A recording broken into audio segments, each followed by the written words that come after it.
Okay, folks, so here we are. Thank you so much for joining. This is going to be the discussion with John Blackwood, who is the Chief Executive of SAL, which is the Scottish Association of Landlords. This is the Scottish landlord body. It fights on our behalf as landlords and lobbies the government on our behalf to make sure that there's a fair regime and a fair legislation. Now, what does it make any difference to the people out there? Because I'll give you some examples here. For example, in 2020 there was a freedom of information request to find out how many landlords and how many properties were actually owned in Scotland. So out of that freedom of information request, 228,212 registered landlords only had one property, which represents 94% of the landlord population. Now, to be honest, why should a person that has one property care? Because they could exit the market easily. But newsflash, you won't be able to exit the market that easily because of the eviction ban. In order to get your property back to sell it, you have to have good reason because it's now a discretionary ground. In other words, the first tier tribunal will decide whether you can have your house back to sell or not. And you have to show good cause. So this is the key here. If you've only got one property, this will affect you. If you don't think this will affect you, then you still need to listen. If you've got student accommodation, if you've got any other accommodation, holiday homes, if you've got a second home anywhere, this will affect you as well. Because if the Scottish Government get away with this legislation for private landlords, they'll come for you next. So we've got John Blackwood here. I'm going to bring him on from SAL, which is the Scottish Association of Landlords, and he's going to talk more about this. Good evening, John. How are you? Good evening. I'm not very well, Jim, so I've got the dreaded lurgy, so apologies to everybody for listening to me cough and choke away, but hopefully you'll bear with me. And we're going to ask some questions of you, and we're going to ask where we are, and before that, we'll bring on some guests as well. So we're going to bring on Lindsay. So this is Lindsay. She's from the Edinburgh Property Investors Network, which is part of the PIN network, which is Simon Zushi. Good evening, Lindsay. Hi, Jim. Hi, John. And we've also got Laura Hewson, which is actually from SPIN, which is the Scottish Property Investors Network. Good evening, Laura. Hi, everybody. Hi, and we've got Sam Dyer as well. Sam's from the Scottish Landlords Network. Is that right, Sam? Yeah, Facebook group Scottish Landlords Network. Perfect. So, hello, everyone. So we're on tonight. We're on tonight to talk about this situation where we are right now in terms of that, and we're going to talk to John about this. This is the fight to stop the rent cap and eviction moratorium in Scotland, and how this has come about. So, John, could you just introduce everybody to what's actually happened just now and why it's important that we should actually pay attention to this as landlords and as investors and as second homeowners as well? Yeah, well, first of all, Jim, thanks very much for the opportunity tonight to speak to you all and share our concerns as a landlord organisation. As you mentioned, of course, SAL is an organisation to support landlords and letting agents in Scotland. And a message I want to get across tonight is, if you're not a member, you need to become a member. Now is the time, because we need to work together with one voice to represent the sector. What we've been doing as SAL, of course, as part of our campaigning and our lobbying, is trying to work with the government to get reasoned legislation through Parliament, which is what we've been doing for 20 odd years now. But where we've got to of late is really a stalemate position with the government. As you'll all be aware, we have a new administration. It's now an SNP Green coalition in the Scottish Parliament. And very much the agenda for private sector housing has changed. There's absolutely no question about that. And I have noticed a considerable change within the last 12 months since the Butte House Agreement was agreed between the two parties.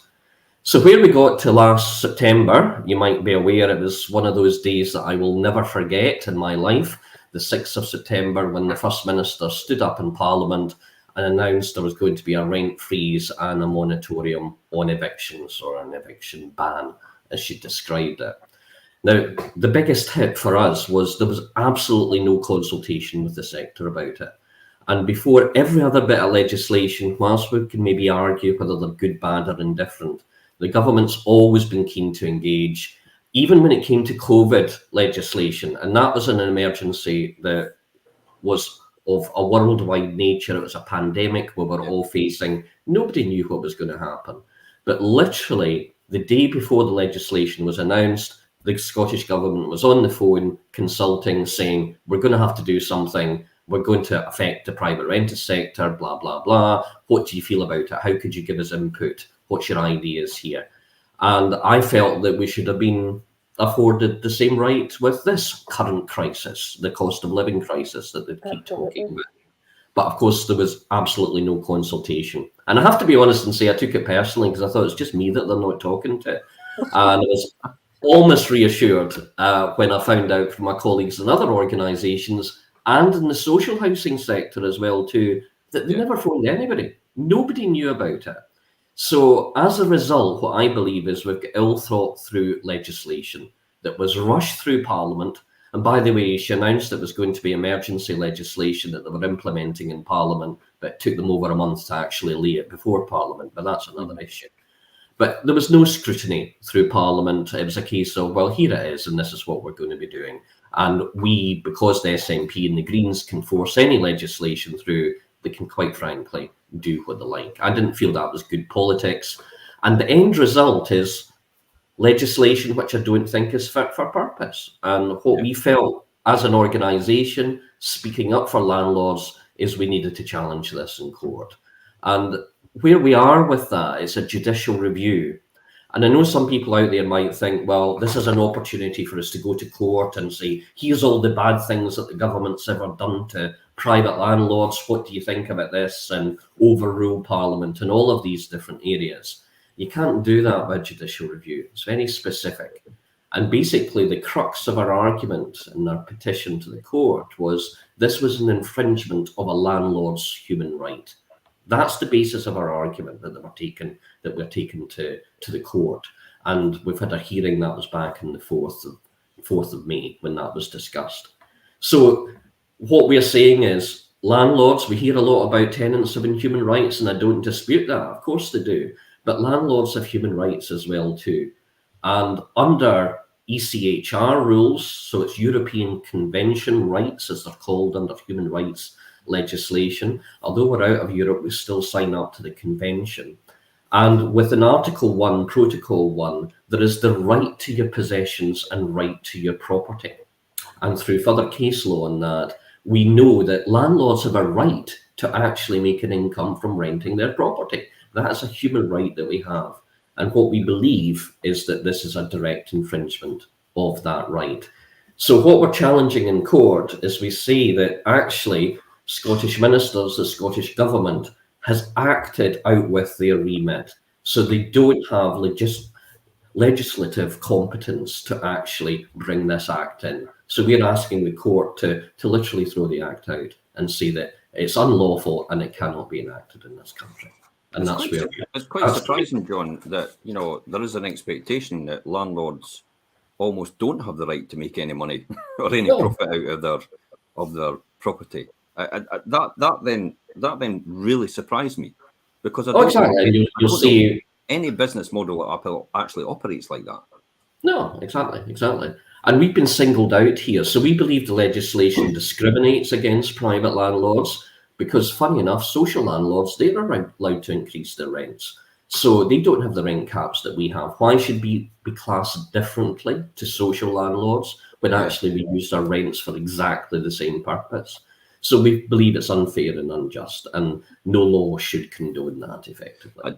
I did actually pick up on that, because what I found was quite revealing was there was an implied impression in the actual reply to the court was housing associations actually don't make a profit, and yes, they don't. It's called a surplus, but that is a profit. Jim, many private landlords don't make a profit either. Exactly.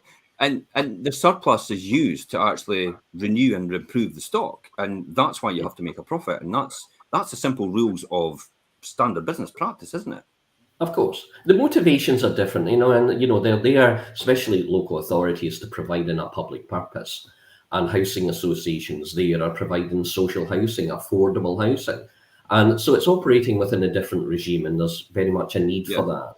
But I'm talking about representing private individuals like all of us here, who might have invested, as you said earlier, just in one property or in two properties, part of our pension plan. So maybe that's why I did it. I'm sure you did the same, Jim.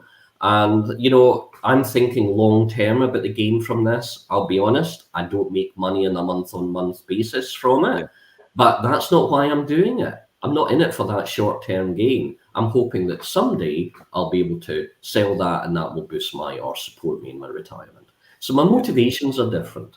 But at the end of the day, I need that money from the rent to be able to maintain that good property that I rent to my tenants in exactly the same way as those councils and housing associations do.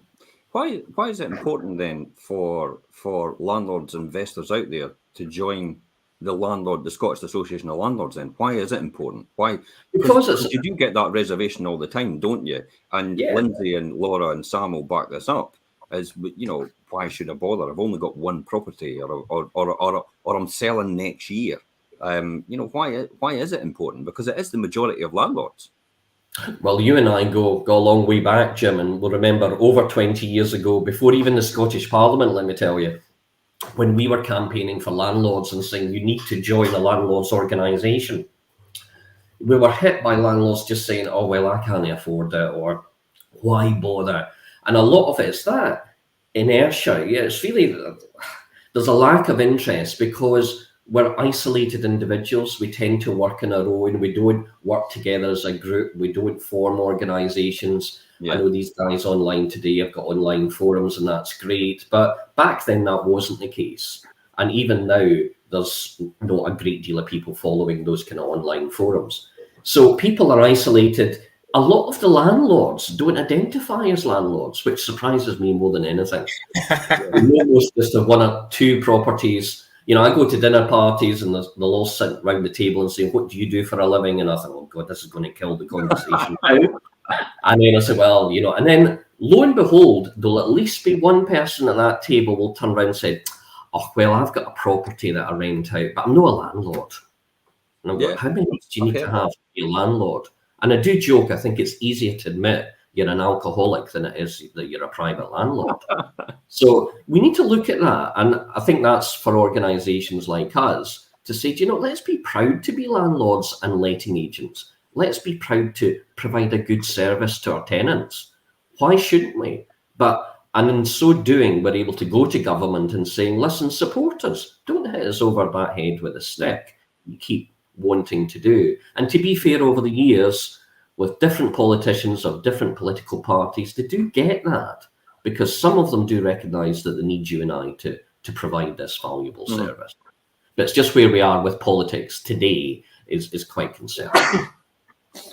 Laura, let me come to you. I mean, you know, do you find this on the Scottish Property Investors Network? You have people that really don't see it as an importance to actually join a landlord association or get involved, and it's almost like what John says that they don't identify as a landlord. There is that. What I've found since we've been pushing this thing with like the come on, join in, pledge money, is that a lot of people have been messaging or popping up on the Facebook page and saying, I've joined SAL. What I say to them is, look, it's tax deductible. It's one of the cheapest things you're going to buy as a landlord, and only one phone call could save you thousands. Because what we're up against, I mean, we've still got people coming onto Facebook pages and asking the most basic questions, and you're like, what? And even letting agents, there was a letting agent not long ago asked a question that could really spat my tea out. I was like, you're a letting agent? You've been for training? No, not really. But it's quite surprising that actually you get these basic questions and you think to yourself, you are a letting agent. It's like, you should know this. But that's where I keep saying to everybody that SAL's a huge benefit to that. And the fact that for less than all of your a day, effectively a letting agent can join SAL. Is that right, John? Yeah, exactly. So, and as for an individual member, you're talking about 100 quid there. You know, it's nothing, as Laura says, unlimited advice, access to her advice line, as well as the other member benefits. Advice. So, do you know, I think that is part of the problem, because I think you've got various camps of people. So on one hand, you've got the self-managing landlords who are really engaging, and I know I could rattle off names, and you'll know all of them, and they're very engaging. You've then got letting agents, but the letting agents then have clients. Within those clients, some of them will be engaging, some will just not care, but they'll just be happy in the knowledge that the letting agent knows what's going on. Yeah. Back. And then you've got this whole tranche of people that don't engage and don't care and just trundle along. And I think if you want to get all the landlords on board, the simple fact that you allow letting agent members in is kind of like counterproductive in that sense. Well, I'm not saying you shouldn't. I see where you're coming from, Sam. Yeah. But what's interesting is we actually got a lot of business through letting agents as well too. And actually, we get letting agents. We're the biggest letting agent organisation in Scotland, as you know. And that's largely because of our landlord members. So our landlord members, who are your customers and customers of other agents, are maybe getting their e-news, they're getting their updates, and they're going to the letting agent saying, "Oh, what are you doing about this, that, and the other?" And we've had some of those agents phone us and say, "I've never heard about this." So they're embarrassing them into becoming members, which is great news for us. So there's actually swings and roundabouts with it. So I don't see how you can miss anything, because you send everything out in a beautiful newsletter, unless you're just sending it straight to the bin. It's all there, and it's obviously there's so much news out there. But again, I guess it's whether you choose to engage. Yeah. One of the other things do you think it's apathy, Sam? Do you and John, just to anybody in general, do you think it's apathy at the fact that it's, maybe you've hit the nail on the head, Sam, that most landlords are with letting agents, therefore if they think they're letting agents with an association, and that's fine, they should be, and they will learn, but do you think that's where they maybe don't see the need to join SAL? Yeah. Possibly. And it trickle down. For me personally, that's the most important time that you should join SAL. So there's a thing I wanted to say as well about SAL, and it's something actually, John, I did want to suggest to you in the back of my mind. Does not necessarily a rebrand, but a sort of slogan. And in my head, right, to me, what is SAL? SAL is a landlords union. It's a union. That's the way I see it. And perhaps if you start marketing it as that, it might send a different message. And folk will be, maybe your opponents will say, the hell do landlords need a union for? And it might actually then go, well, what are they actually on about? But to me, that's what it is. It's a union. You know, it's an organised collection of people paying a small subscription, and you're lobbying for our rights. So what's your thoughts on that then, John? Your unite, your unison. It's pretty much, in my eyes, it's pretty much the same thing. It's interesting you say that, because this is obviously something we've been doing some research in and looking at our strategy going forward. Some people join for that purpose because they want to be part of something, they want to make a difference, so they want to feel they belong to something, which is why you would join, say, a political party, a religious organisation, or a union for that matter. There's other people that are just happy to dip in and out of any organisation, so they're looking for our services. So I would say the number one benefit that we always get back from our members saying, "This is why I'm a member," is because of the services you provide. Because we've got the helpline, we've got the fact sheets, etc., access to training, and they can rely on the knowledge that we're giving them, that it's going to be reliable. So that's what they get from it, that's what they benefit from it. And then there'll be that small cohort that would sign up to a union, but not everybody would. And that's really where we have to be careful and think, okay, if we were to be that union, what are we saying to the wider world here? What is our message here? So I'm going out there spouting that, well, you know, I'm going to put on my Spider-Man outfit and climb Holyrood or something like that on behalf of landlords. That's a sight to see, by the way. Oh, that's a good idea. But is that what people are looking for? No, I don't know if that is. Yeah, we'll do it, John. Oh, yeah, I'm giving you an idea now. So you can do it for me, Sam. That's where we are. John, but yeah, always looking for these ideas. But I think it's about what is the motivations of individuals to join. And actually, a lot of people don't like joining things, but they like dipping in and out when they need help. So we know people become members of SAL when they need help. That's when they've got a problem with a tenant, they phone us, and they be a member for a year. They've got their advice. Some of them phone us to find out how they can sell their property, how they can bring the tenancy to an end. So in a year's time, I've got somebody on TikTok just now saying I've got 62 properties, and next year that will all be going up for sale. Yeah. Literally, they're just exiting the market. John, There seems to be a huge issue here about what's happening within the landlord community. And do you think the government is actually noticing what's going on, or are they actually taking any? Are they taking any notice of it? No, and they don't believe it for a start. So they believe I'm making it up. When I talk to them and other politicians and say, do you know what, landlords are leaving in droves, I know that for a fact. I hear it from some members saying, do you know, really value being a member of SAL, and it's been great for me, but you know what, I'm not a landlord anymore, so why would they be a member of SAL? I've sold all my properties. Or people telling us, just like the viewer there saying that they were going to be selling up and leaving. And when I go to the politicians, I say, you keep saying that, but they never leave because they stay, so we can do what we like. Now, I believe that's changing, but they don't know. I've got the intelligence on the ground. I can't quantify that, extrapolate it to the national figures, but they will bring out landlord registration figures and say, look at that, John. They're really the same as what they were a couple of years ago. Because people forget to cancel them.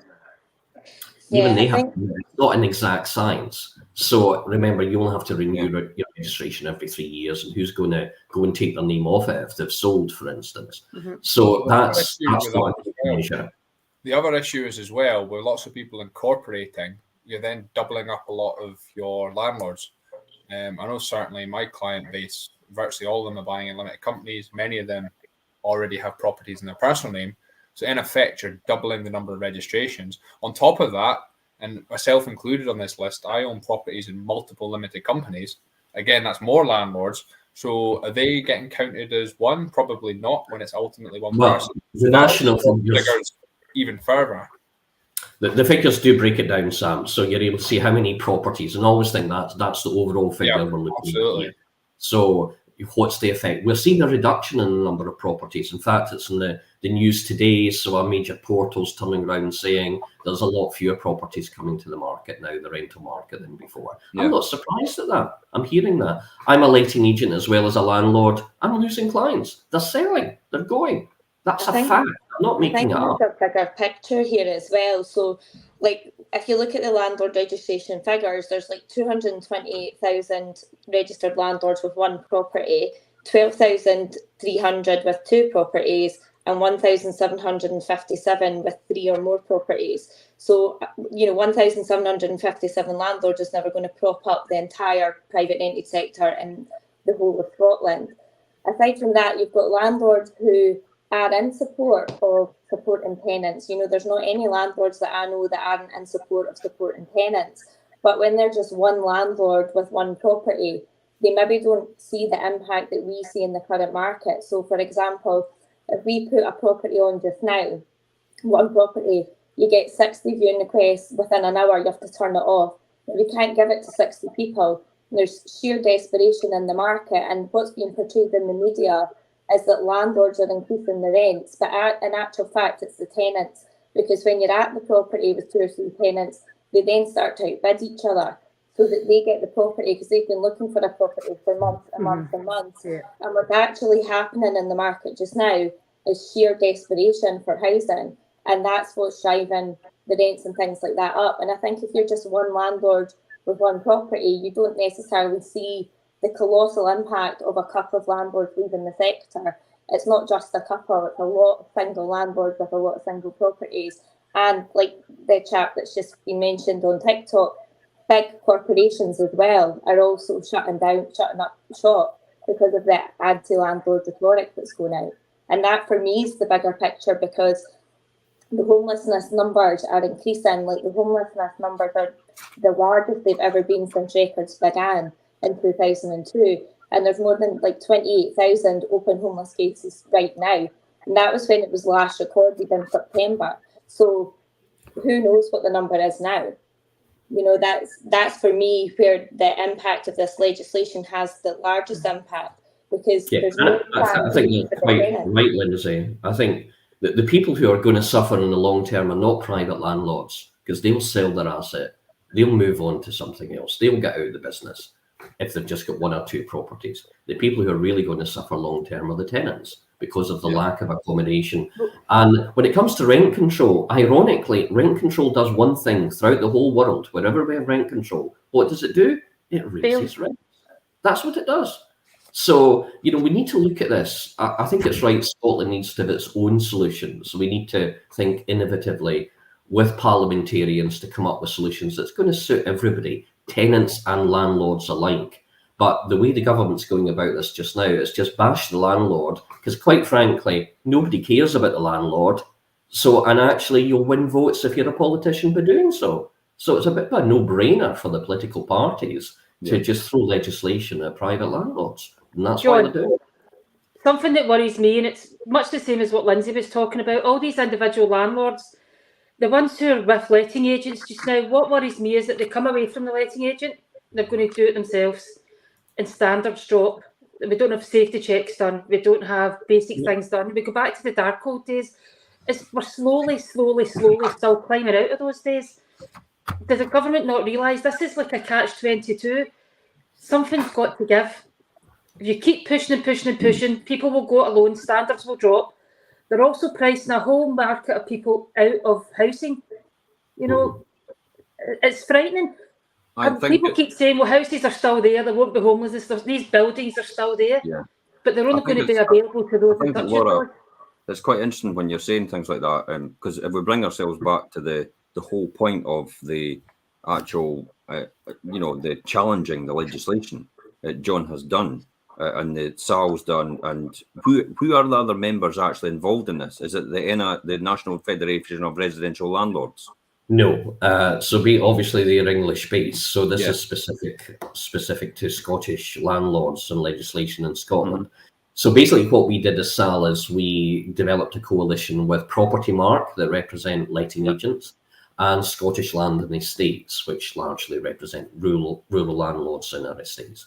So together, the three organisations have grouped together. We will fund this, and it's going to cost an awful lot of money. So you can imagine there's a huge pressure on us to deliver this. But we can only do it by working as a coalition and collectively doing that. So that's why we've come together. So it's the three organisations together that are taking this challenge to court. Now we've got a fund which actually we're putting together under, is it Crowd Justice? Now I've posted that online, the actual link to the fund. So the fund's sitting at £52,463, and that sounds like a real lot of money to fight a legal challenge like this to anybody, or any layman, to do that. But what do you think the cost of this actually could be if this legal challenge goes ahead? Well, you can imagine it's part of my job to sit down away, and this was months ago, to think, oh my God, can we actually do this? Can we afford to do this? Because at the end of the day, the solicitors and advocates are going to come to me looking to get paid, not Jim Parker or you as individuals. Yeah. So I need to make sure that we can actually deliver and come up with the goods. So basically, we don't just have to think about our own legal fees. If we lose this battle in court, and that's a real possibility as with any court action, then potentially we would have to pay the other side's fees as well too. So you're talking about well in excess of £100,000, well in excess. Yeah. Could be a couple of 100,000. Can I just say for the people out there that are actually tuning in and listening as well, it's important that we all band together. And hey, even if you could put 20 quid in, 30 quid in, 40 quid in. A fiver.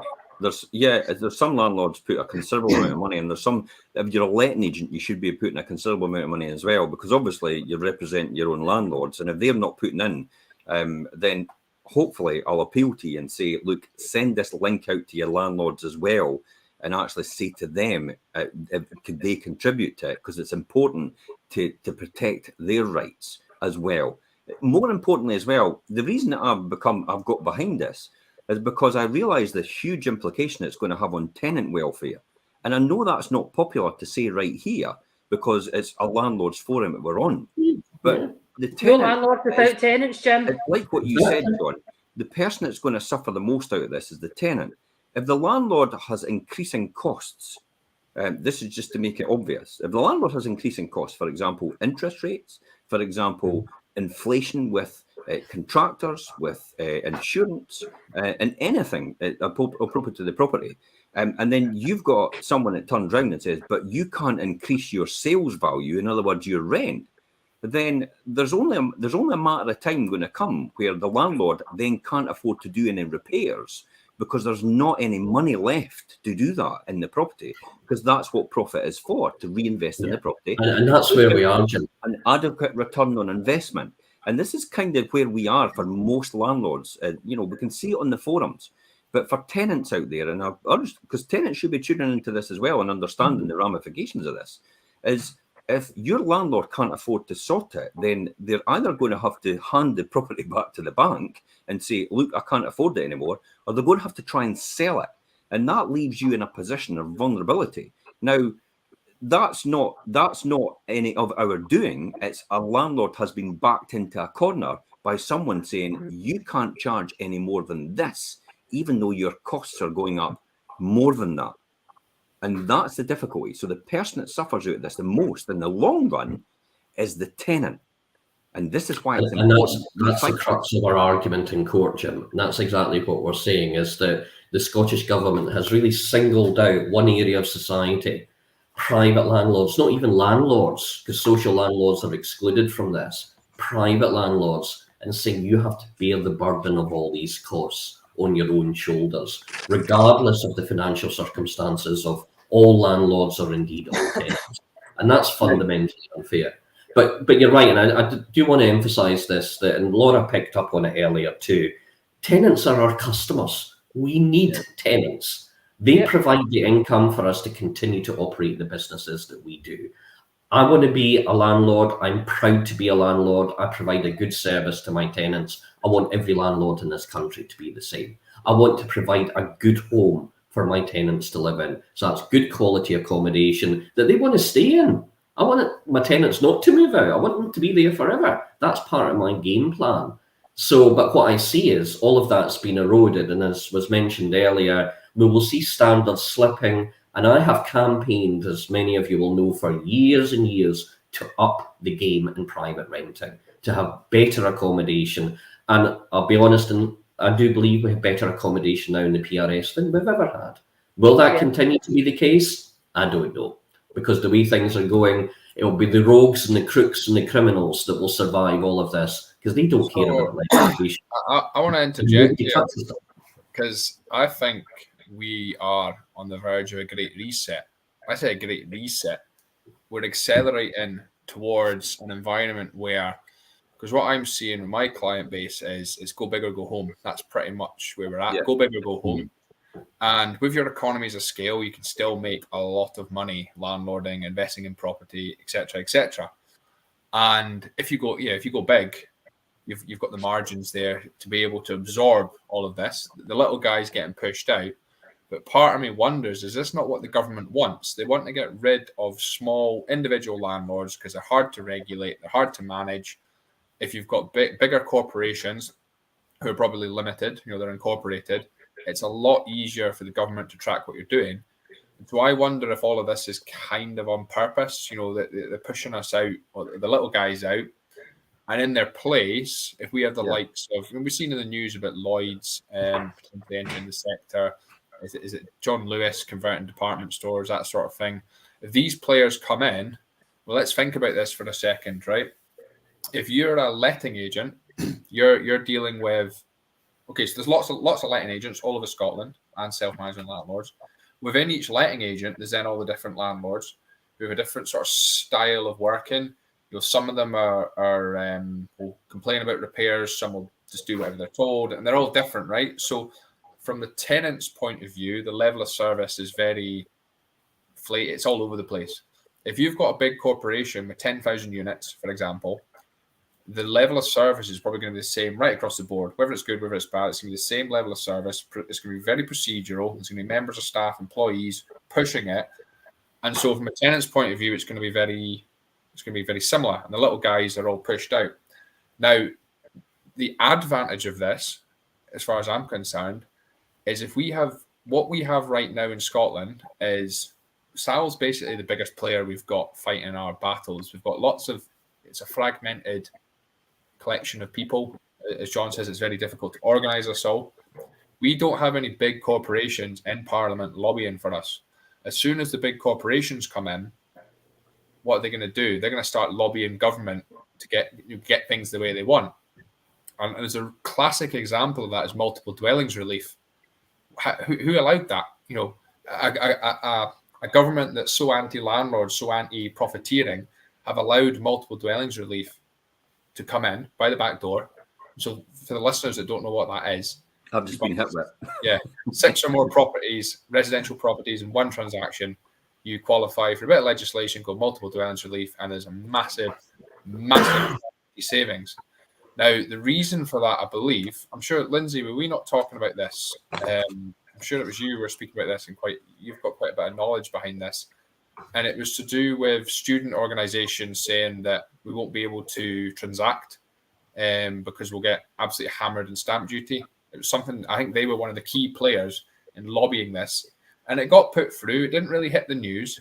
But in property circles, the news is obviously slowly spreading out that you can buy portfolios and have massive tax advantages versus buying properties one by one. Yeah. But that there is just an example of somebody with a bit of influence, a bit of power lobbying. So what I think is missing is if we are going on this trajectory of bigger and bigger corporations coming in, that might help push the tide back in the favour of the landlord and start fighting to actually for something, fairer conditions, so to speak. Right now, we're just loads of individuals and the government doesn't care. Yeah, John, could I come to you about this question here? This actually was quite an important point that Sam made here. And it was, and this rings true. Remember back to the early days, the Scottish government just want to deal with one person and one body. Now, do you remember when we set up all our landlord associations across Scotland in early 2000s, 1999 was Fife Landlords for me. Yeah, and the Scottish government came to us and said, you've got 12 associations. We would rather just deal with one body. We don't want to deal with 12 people. We want to deal with one body. And that's why SAL was actually formed, wasn't it? Yeah, it was. Yeah, and to go back to a bit of a history lesson there, Jim, but do you think that's the same train of thought then with the landlords then? It is. I think to pick up on Sam's point, though, I think we do have an organisation that lobbies for the bigger players, and that's the property federations. So they do that. So that's your institutional organisations, investors. They're in the news today, and we work quite closely with them, but they're saying that institutional investors aren't prepared to touch Scotland because of this legislation and everything. They just believe it's an anti-landlord rhetoric from the government. Yeah. The Scottish government is anti-investment in Scotland, so therefore they're not prepared to touch Scotland. So they will openly say, do you know what, we can make more money in Manchester than we can in Edinburgh without all the political shenanigans. So why even come to Scotland? Yeah. So that's an issue.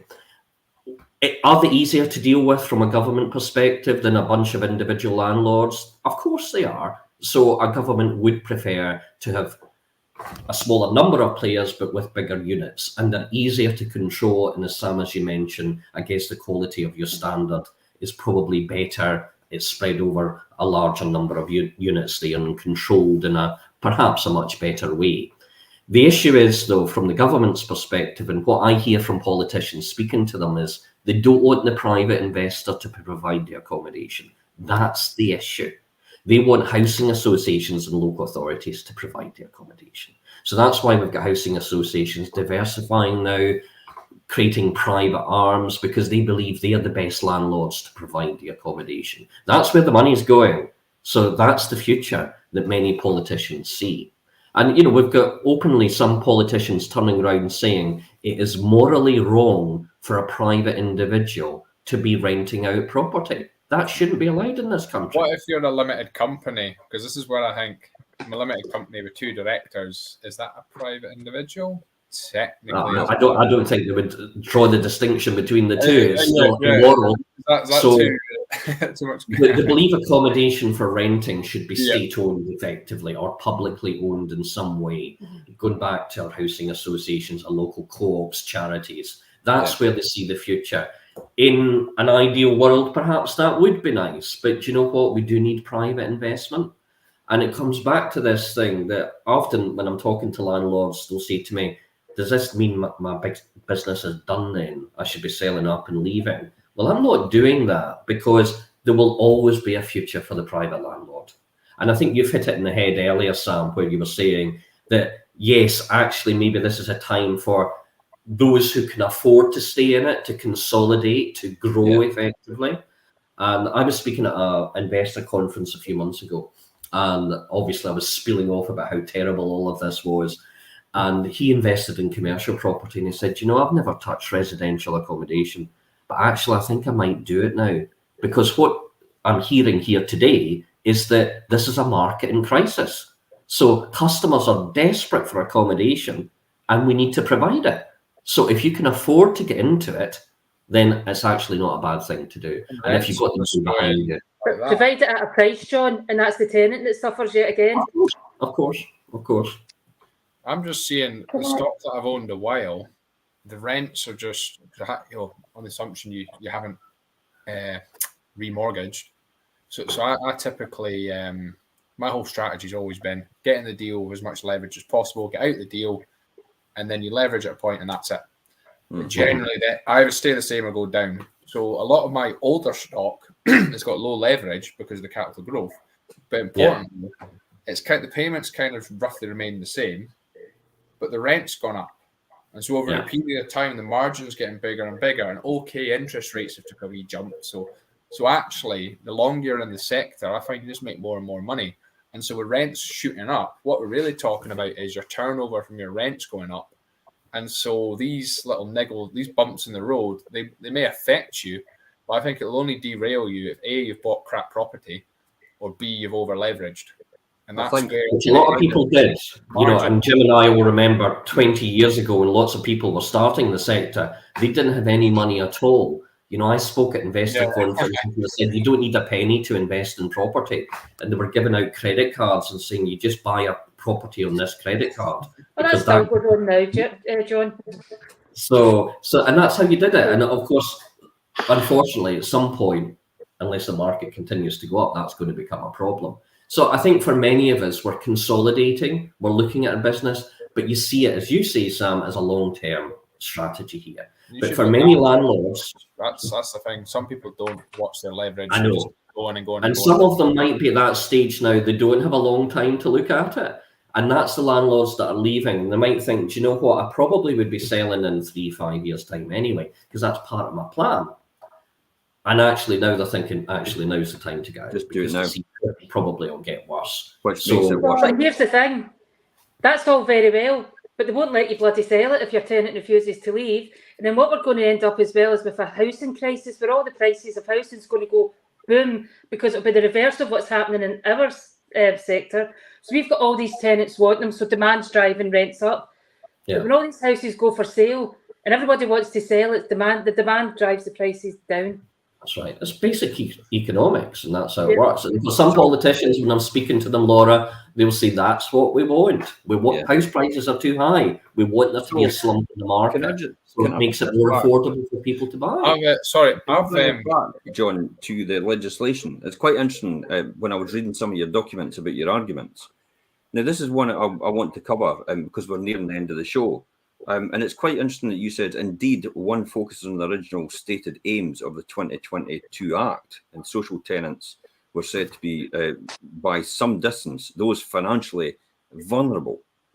So, and this is quite interesting because I'd be interested to hear your comments on this, because the legislation is in place and there's a freeze on landlords' rent, on private landlords' rent, and there's, well, I wouldn't say a freeze, we're allowed to increase it by 3%. Not exactly when they go to town with that. But interestingly enough, they identified that 40% of the private landlords market is actually classified as vulnerable tenants. But the one that worries me the most is the effectively the open checkbook was left to the social landlords to set their rents at any rent they wanted that they deemed necessary, and they just trusted them to do this. But yet they have 63% of their tenants that are vulnerable, and yet they're the ones that are moving their rents up higher than the private market. And for me, Jim, that was the straw that broke the camel's back, because obviously since the 6th of September, when the First Minister announced it, we thought, right, this is not looking good. What are we going to do? We sought legal advice, we gathered our evidence together, and then lo and behold, oh, by the way, I think we'll allow social landlords to be able to raise the rents to whatever and exclude student-let accommodation for purpose-built developers. So we thought, hang on a minute here. Arguably, the most vulnerable tenants in our society are living in social housing. Social housing, yeah. They're not just in the point in social housing for vulnerable tenants. So they're living in social housing. So why shouldn't they be protected and just people living in the PRS? And the stats were showing that 40% of tenants living in the PRS would benefit from this, which implies 60% could afford it.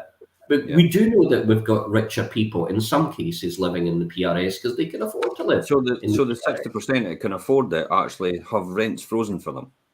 Yeah, exactly. Yeah. And those who can't afford it, living in social housing, can see increases of over 10%, 11% in their rent. Now, the government's retort to that is the government will come back and say, aye, but their rents are overall lower than in the PRS. But if you've not got much money, 11% is still a lot to find on top of your other outgoing. Can we talk about some of the actual facts and figures that are in the court papers that you've submitted? Because I personally wasn't aware of half of what was going on. So for example, the 3% rent cap, which has been administered in the private rented sector, only covers increases in cost on mortgage interest, factor fees and insurance. But obviously, in terms of the law, we have to comply with repairing standard. We have to comply with compliance as in gas certs, electric certs, EICRs, EPCs, Legionella certs, etc., etc. There's been the removal of the interest rate relief. The land building transaction tax is increasing, and the additional dwelling supplement is increasing. So there's significant financial and regulatory burdens placed on the private rental sector, but there is no caveat or allowance for the landlords to actually generate any additional money to pay for these things. Mm-hmm. And aside from that, coming down the pipeline, there's EPC reforms, etc., etc., etc., which would normally be paid for by profit that's made on top of the rent. But from September last year till September this year, and potentially going forward to March 24, there's zero profit being made. So there's nothing to regenerate back into the pipeline to pay for these additional things. So, I think it's quite important that maybe a lot of the people listening tonight don't actually know what the case is about. And I know a lot of landlords that are in full support of protecting their tenants, but they maybe don't understand the implications of the facts and figures that you're putting forward and how that impacts the whole sector. Because I think if a lot of landlords understood how many tenants were being affected by the negatively affected by this, it would maybe make them more supportive of SAL. I mean, for example, I've had a membership with SAL for 15 years, and I've attended all the property mark qualifications, I've gone all the compliance classes, etc., etc. And the majority of landlords in the Scottish sector are very, very much invested in trying to promote best practice possible, and then to filter that out amongst their client base if they are landlords and letting agents. So I think it would be quite important to maybe actually take a step back for a wee second and actually just look at some of the key points that are in the court case. So, for example, historic rent reform implemented back in the First World War included frozen mortgage interest rates as well as rent caps. That was an eye-opener. We've not got that this time. So that, can we maybe spend a little bit... And even more recently, Lindsay, more recently with COVID legislation, there was mitigations put in place. So there was loans available to landlords. We can argue, is that good enough or whatever? But there were mitigations put in place to try and support the sector. What we had with this legislation that we're challenging is absolutely nothing for private landlords. So they were saying, you're still going to have to repay your property in line with the current legislation, etc., incur all of these costs. But we as the government, we as the politicians in power, as it were, are not going to provide any kind of assistance to the sector. But at the same time, they will take an aspect of a sector, i.e. social landlords, and say, actually, they need supported. Well, actually, why do they need supported? And you'll see in the argument, basically what the government turned around and said, yes, but you see, social landlords need to get the rental income so they can do repairs and they can invest in their property. Hello. Really? Hang on a second. Where do you think our money comes from as private landlords? For exactly the same purpose. How can we do our repairs? How can Wait a minute. we? In fact, our My money access tree's growing well. actually, our funding is much more expensive, so we don't have access to cheap funding, and we don't have our in-house maintenance teams. So we're at the variance of your market electricians and joiners to do all the jobs that we need to do, and all these costs are going up much higher, arguably, in the private sector than what they are in the social. John, I've got a question come through on my Instagram here from Dan and Lauren at Silver City Property up in Aberdeen. I've asked, what solutions are being recommended by SAL? Is it complete removal of the rent cap and eviction ban? Well, I think the first thing is, you'll probably have seen that something else in the press today. This discussion of rent control is not going to go away. It's always been on the cards, and there's a view to a new bill being published towards the end of this year with details of what that will be. What we're saying to the government is, let's sit down and talk about it. That's what we need to get round the table, as any union would, and look at the pros and cons. And actually, do you know what? There's different forms of rent control. There could be advantages to some, because it means everybody knows what their costs are going to be. You know what your income's going to be. That's not necessarily a bad thing, as long as it's reasonable. But that's what we need to knuckle down to. What we've had with this legislation is a knee-jerk reaction, and suddenly we're told, oh, by the way, everybody else in the country, every other business can increase its cost to its customers, apart from you as a private landlord. Even the social landlords can do it, but you can't as a private landlord. And you've to incur all these costs as well. And if you're living on the income of that, well, tough. You know, as you'll see in the court papers, you know, the Scottish government was saying, well, you might have a human right to try and gain a profit from your property, but it doesn't mean to say that you should actually receive one. And actually, sometimes businesses go wrong, and it's tough. So that's basically what they're saying. So I think in a nutshell, that's the government telling us what they think about us as private landlords. Rather than working with us, they're working against us. Well, you said something there. I'm hoping on that will change. So our campaign is really, let's work with the government, find solutions that suit tenants and landlords. We've done it before. It's just that they refuse to communicate with us. I think that is the key. That's if one party's not there to communicate, and they don't want to communicate, and they just want their own agenda, that's where the problem lies. John, do you think there's less intrusive methods that could have been used instead of the rent freeze and the non-eviction law? And in terms of controlling cost of living increases? Well, you know, then, you know, you'll have seen again in the papers that actually there's a complete disconnect in a way that, so what this legislation does, it controls rents. But actually the cost of living crisis, why are we in this crisis? What are we experiencing? Rising fuel costs and inflation. This legislation does nothing to address those two issues. So why pick on rents effectively? If we really want to help people in Scotland, we need to tackle the real causes of the cost of living crisis that we're all experiencing. We're experiencing it all ourselves, not just tenants. Absolutely everybody in Scotland is. Do you think there's a disconnect between the fact that people actually don't recognise private landlords as people? Yes. Yeah, and people don't care. And, you know, maybe we shouldn't expect them to care. To be quite frank, that people don't care about private landlords. Politicians are out winning votes. You know, are they going to win votes by being anti-landlord? Yes, they are. Yeah. Because they're chasing the young voter, and most young voters are tenants who, quite frankly, are struggling often to pay their rent. I completely understand that. But I think what we all need to be doing is finding a solution that suits everyone. We want a housing tenure here that's sustainable. We want investors to stay in the sector, not sell up and get out. And looking at the history of rent control and what's happening just here in this country, from the First World War right the way through, we seem to just repeat this cycle. Back in the 70s, nobody wanted to be a landlord. We were in the midst of rent control. We seem to have forgotten what that was like. And then, of course, we deregulate the sector, encourage investment. That will probably happen again. I think There seems to be a rhetoric it's popular to kick a landlord. I think that's And really politicians only important. see to the next election. That's the issue. Sam, They don't if you see want to the- come And in. that point, though, is really important. I think what you're saying about the 70s, and obviously the document you sent through said they had a rent freeze and a mortgage interest rate freeze in 1915, ahead of the First World War.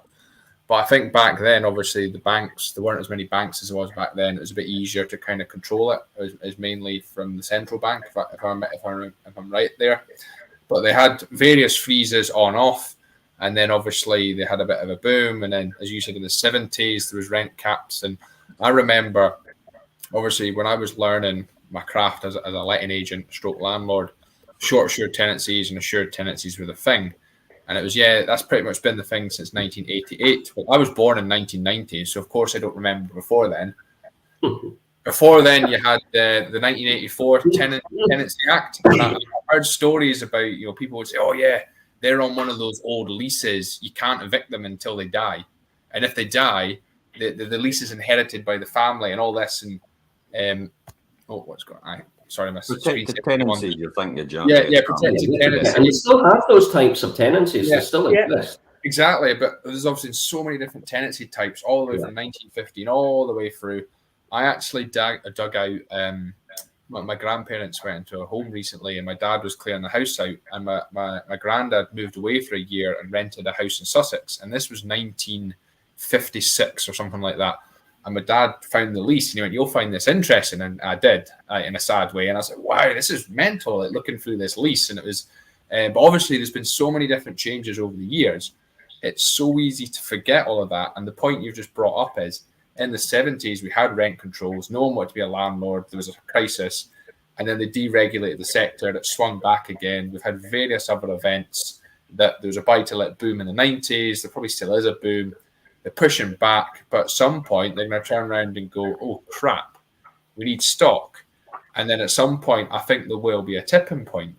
But the landscape is definitely changing. I think the landscape's moving towards corporate landlords, and that the people are going to own their properties via companies a lot more than individually. People are probably going to do it in bigger scale than one or two. But ultimately, yes, we're going through a tough time, but I'm still really, really excited about the future of the sector, because there's still money to be made, but it's not fair, obviously, what the government's doing. But I do think, I don't know where the tipping point's going to be, but I'm pretty confident. It's cyclical though, isn't it? And we've been here before. We'll go through it again, and I'm sure in 20 years' time we'll have some of the conversations. We don't seem to learn from these mistakes, and that's what I always think is disappointing.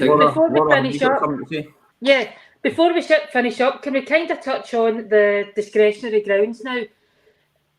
We're all talking there about, we keep talking about the rent increases, everything else, but people, it's as if we're being held prisoner just now. Landlords want to leave. It's not just selling the house, they want to leave an industry. And it's as if we're being held captive. They don't want us. By God, they'll make sure we don't sell that property. Yeah. It's really difficult, and I really feel for landlords who do everything the right way. They get to the tribunal, and the tribunal is like, no, the things it's not happened before us, but I've heard landlords being told to submit all their financial information. Well, that's irrelevant. And their family's financial information. They're holding us prisoner in an industry that some people want to leave. That not all tenants. I love my tenants, so I'm not talking about them all. But look at I don't love my tenants. £10,000+, and still the landlords aren't allowed to move on. What's kind of happening with that stuff, John? Do you think discretionary is going to remain, or do you think we're going to get something absolutely back? No doubt about it, and you'll see the stuff in the news today. It's happening in England now as well. Yeah, could you explain, John? Could you explain for the people listening in and watching what we're talking about mandatory and discretionary grounds and what that is? Yeah. Well, we did have, until quite recently, a mixture of both mandatory grounds for eviction, which means, for instance, if you wanted to sell your property and move back into it, then you would have an automatic right, effectively, to regain possession of that property. You need to go through the due legal process by going to the tribunal if the tenant refused to move out. But, you know, it was very much, it was a mandatory ground. So you And would that's get effectively a done deal then. The First Tier Tribunal can't argue with that. Well, they could still argue with it, but you have to establish your ground. But the point is you would get that eviction effectively if need be. Now, that was all changed to make it discretionary. Now, in reality, has that moved things on? Well, we analyse the cases that go through the tribunal, and in reality, in most cases, you're still getting the eviction. So it's not actually changed things in reality. But it does mean, and Laura's right, there's no guarantee it's going to happen. So you have to go and plead your case. And again, this is something we've been saying is unfair on landlords. If you invest in any other business in the world, certainly this country, you can choose to get out of it. You just think, okay, I've had enough. Time to sell up. I want to go now. Surely you should have a democratic right to be able to do that. And, you know, what we've been working with the government recently is that some local authorities are buying back properties, for instance, but they wouldn't buy it back if you've got a tenant in it. Well, that's hardly helping the tenant. That's going to be changed. But the point is, we had to chip away at aspects like that to get some sense in this legislation. So if people do want to disinvest, that they should be allowed to do so. And if governments really want to get rid of us, they should be encouraging us to do so. Make it easy for us, if that's what really their aim is. Final point, Jim, I was just saying about the individual landlord. I still think there is a future for the individual landlord because the sheer mass number of us is huge. When you think of the couple of 100,000 that we're talking about here. So for even big institutional investors to replicate that size, a quantity of scale, I actually think will be really difficult to do. And I think they're missing a trick. I think if the government gets it right, they should be working with us to get us to invest in more property.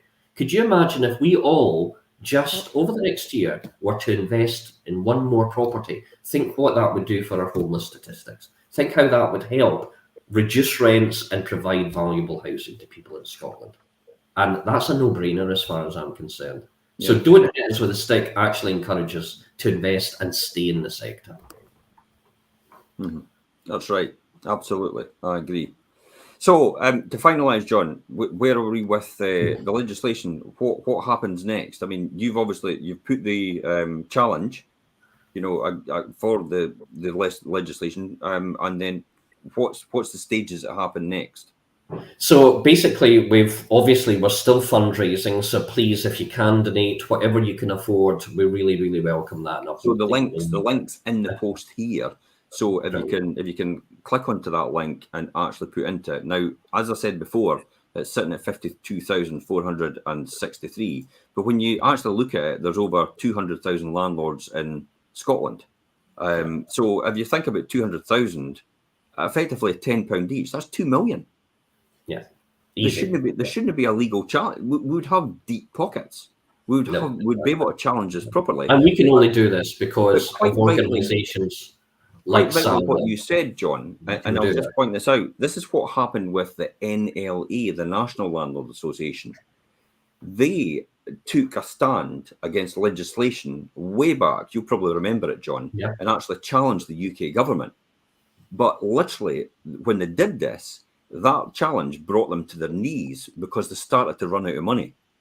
And because they ran out of money, they ended up having to merge with the National Federal Landlord Association and become one body for that very reason. Now, this was an organisation that was cash rich. So I completely understand why, as an officer of SAL and as a director of SAL, you have to have a fiscal duty to make sure that any legal challenge, SAL is protected from any full exposure. Exactly, and at the end of the day, I'll tell you here and now that I wouldn't jeopardise SAL in any way financially if it came to that. So, you know, we will cover the bills. That will have to be done, and we're doing it in partnership with other organisations. But there's only so much all of our funds can collectively cover. So that's why your donation is really important, and that's why without the support of SAL, without our members investing in SAL through their membership subscriptions over the last 20 odd years, we wouldn't have had the money to do what we're doing now. We wouldn't be having this conversation because we'd be sitting there saying to landlords, you're on your own, guys. There's no organisation can support you. So it's an expensive and a big thing for us to be doing. This comes on the back of this next. This is quite interesting. That Neil actually says, Neil Robb, there's 200,000 landlords over actually, and 43 people tuned in tonight. Well, I've got to say, my only response to that is, Neil, you're absolutely right. However, it's probably the responsibility of every single landlord out there, if they're watching this or tuning into this, to share it with other landlords and tag other landlords and put it on all the different forums. Because unless we get that message out and we all do it, it's more or less like a rising tide lifts all ships. If we all do a wee bit, look at the size that a network could actually move when it duplicates. I mean, you yourself, when you take one doubled up every day, the one digit doubled up every single day for 31 days is 11 million. Now, could you imagine if one person just shared this with another person, shared it with another person, and then the amount of landlords that potentially can come on board and second homeowners, and I said again, it's going to affect second homeowners eventually. It's going to affect people with student accommodation. It's going to affect letting agents. It's going to affect insurers. It's going to affect mortgage companies as well. It's going to affect brokers. All these people have a vested interest in this industry. So if you're tuning into this or you're listening to this or you've got a mortgage broker or you know anybody, tag them in it or share it with them so they know about this as well. It is extremely important. And the more people that know, and the people that get the most attention attract the most investment. Put it that way. And this is the whole point. We need to invest as much as possible because this is an investment for our future. It's not a cost. It's an investment for us all because we need to fight it and we can't do it individually. Exactly what you said, John.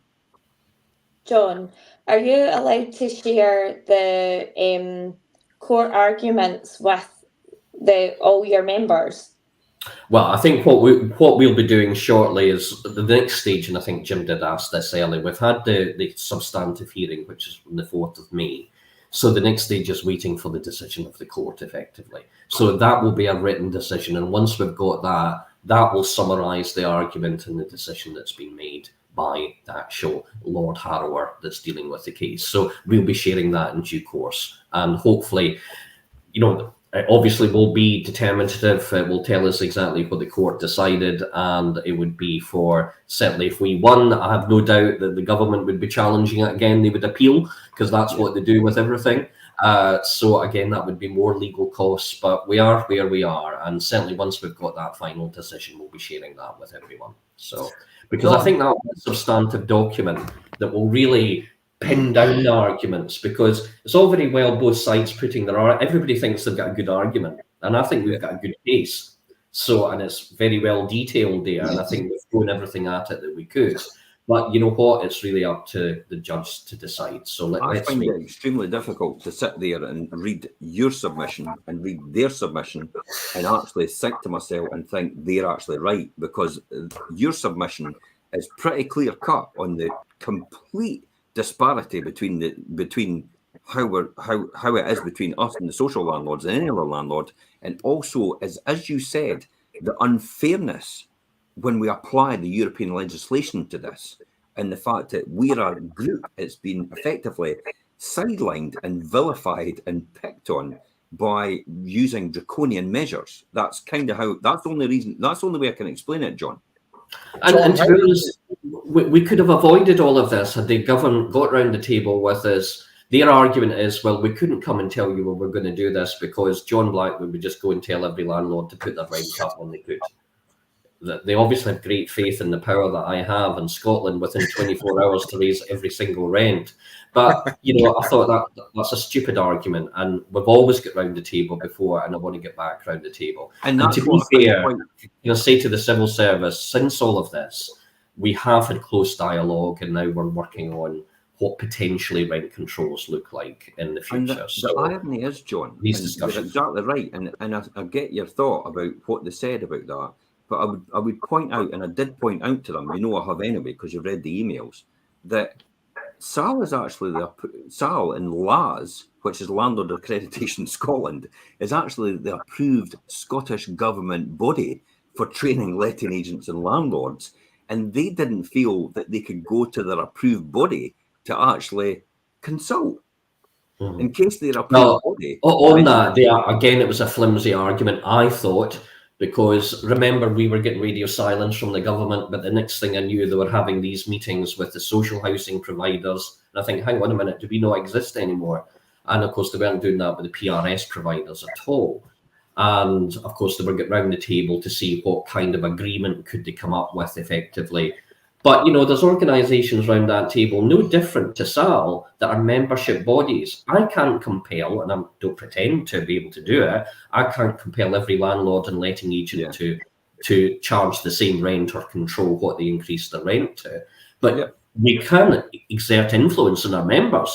Members come to us asking for this very information. Yeah. Do you know a popular question to our helpline is, how much can we raise our rent by? Before April, let me tell you, people were asked because they thought there was a limit. So, you know what, we can influence that agenda, and we can talk to our members and hopefully bring them along with us to find sensible solutions that suits tenants as well as landlords. And I just thought that was very disingenuous to the sector. How do you feel about, so obviously the government's, the Scottish government's been on a bit of the attack over the last few years. This is the first time we've properly fought back. How do you feel? So whether you win this argument or not, how do you feel things will be moving forward? Do you feel that the government might be not as quick to rush something through because you've fought back? Do you think they're going to be more likely to listen, or do you think they're going to go the other way and be like, F you, and just come after you even more? What's your general feeling based on just what you know? Yeah, that is a $64,000 question, and I have to say that's always my reticence about taking legal action, because if they win, then is that a green light for them to do so? Well, that means we can do whatever we like in the future. So I don't think it is as clear-cut as that. I think certainly you have to understand politicians make the decisions, but the civil service is there to provide the support to the politicians. They make sure they're well informed so that they're making informed decisions. And our point to the civil service, as well as the politicians, is be careful what you wish for. Think of the unintended consequences. We have the information, and to be fair to them, they're always welcome the information we provide to them. Yes. See, if you need intelligence in the sector, just ask us. We'll provide. We've done so many surveys over the last few months. All of that has been fed into the government, and I know that that's been useful for them to help shape things for them. I do feel confident, though, on the basis of we had a 0% rent cap for the first 6 months, and then at the very end of March, creeping into April, social landlords can do X, private landlords 0%. And obviously that was the spark that went, right, Sal, we're challenging this. And then obviously Patrick Harvey very quickly rolled over and said, 3%. And you were like, nope, enough's enough, we're going for it. And that very chain of events, which happened quite quickly, relatively speaking, has kind of how I interpreted that from where I'm sitting is the Scottish government's push. You've gone, nope. And they've gone, wait a minute. And they rolled back a bit, but then you're coming full guns blazing. So I don't know if you share the same feeling. Obviously, you're a lot closer to the coalface than I am. But I get a feeling that, wait a minute, maybe they're going to tone down a bit and realise we're not going to be like sort of shut up and put in a box. We're going to fight a little bit. Do you know what, Sam? I think they'll look at it and say between all these hundreds of thousands of private landlords, they can't even raise 60 grand. Yep. Crack on and keep doing what we're doing. I think but you see, I wouldn't be so down on that. And I know you've got a big issue with that. We want more money, so... Please donate for Laura's sake, if nothing else, for her sanity. She wants to see I'm that. only 21. Look what you've done to me. But the very fact that we as organisations who have the resources are doing it on behalf of our members, I think that's a more powerful message. That actually we do have that voice, that we're actually able to stand up for what we believe in. And we're fortunate enough to be in a position to do that at the moment. And I'll make sure that certainly that security will be there. I won't jeopardise Sal in any way with any future action. But I think Sam's right. It's about drawing a line in the sand. What I was more disappointed about and angry about was the fact we weren't consulted. We weren't around that table. Agreed. When every other time we were before, I could see no justification for that. And all I got, well, it was an emergency, we weren't able to do that. COVID was a bigger emergency, and we did it then.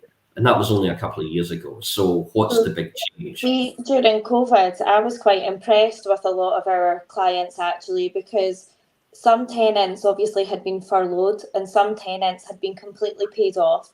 And also landlord businesses had to stop trading, the people that owned other businesses out with being a landlord.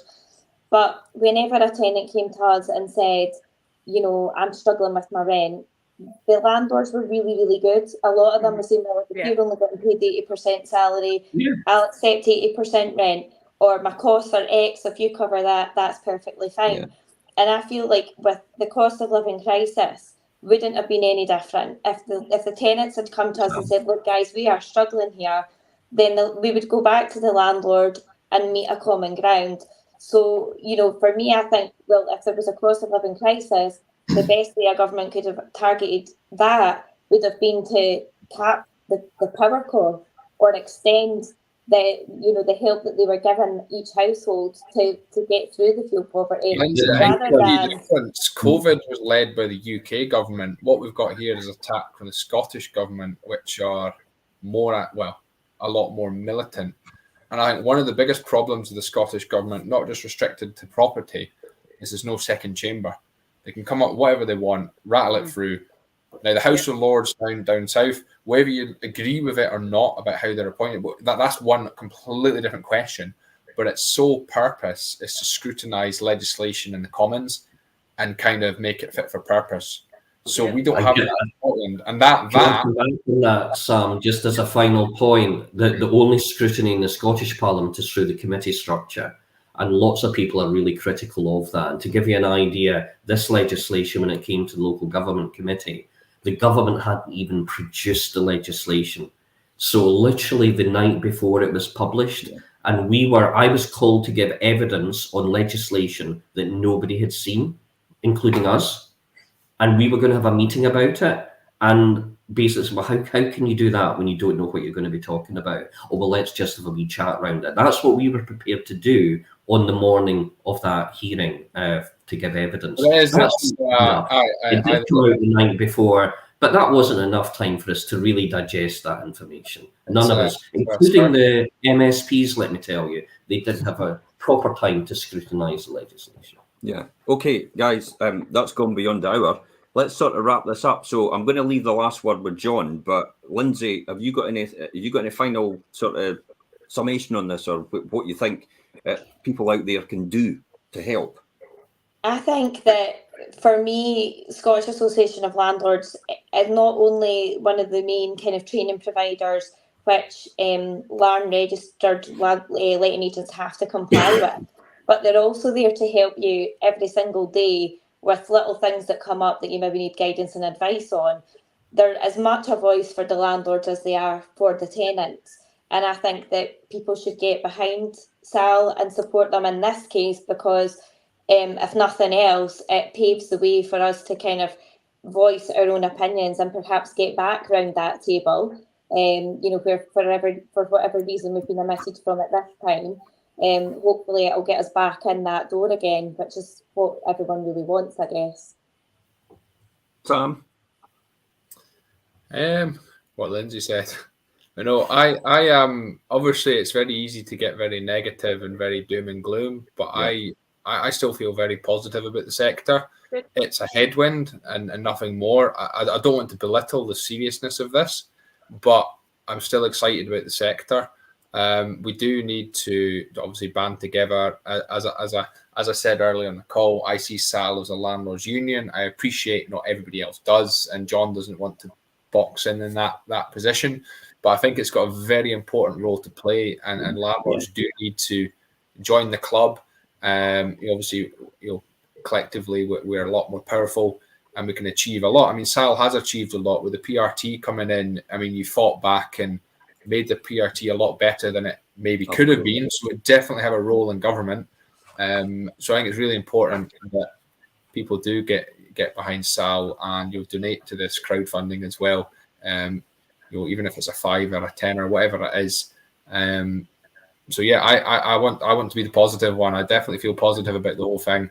But I don't underestimate, that there is a low blow by the Scottish government. But all we can do is just keep battling on.